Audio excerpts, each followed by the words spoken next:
আজ শুক্রবার জুম্মার কিছুক্ষণ পরে অর্থাৎ দুপুর 2:30টার দিকে নরসিংদী রায়পুর উপজেলার শ্রীনগর ইউনিয়নে রাসেল চেয়ারম্যানের সাথে অন্য একটি গ্রুপের সংঘর্ষ হয়েছিল। সেই সংঘর্ষে কিন্তু শান্তা আক্তার নামে একজন নিহত হয়েছেন। কিছুক্ষণ আগে শান্তার মরদেহ রায়পুর উপজেলা স্বাস্থ্য কমপ্লেক্সে আনা হয়েছিল। আমি এই মুহূর্তে দাঁড়িয়ে আছি রায়পুর উপজেলা স্বাস্থ্য কমপ্লেক্সে।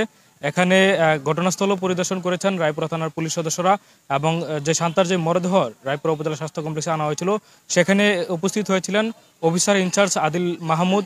তার সাথে আমরা কথা বলার চেষ্টা করেছি। তিনি আমাদেরকে যেটি জানিয়েছেন যে এলাকার পরিস্থিতি বর্তমানে থমথমে অবস্থা বিরাজ করছে এবং এই ঘটনায় একজন নিহত হয়েছেন।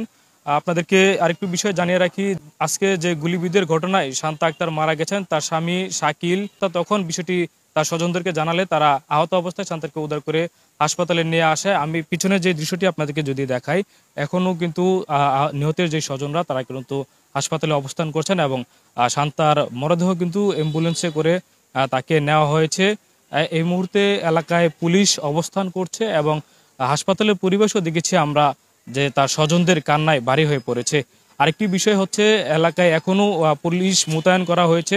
এলাকার পরিস্থিতি বলা চলে থমথমে অবস্থা। শ্রীনগর ইউনিয়নের যে পরিষদ ভবনটি সেখানেও হামলা করা হয়েছে বলে আমরা জানতে পেরেছি।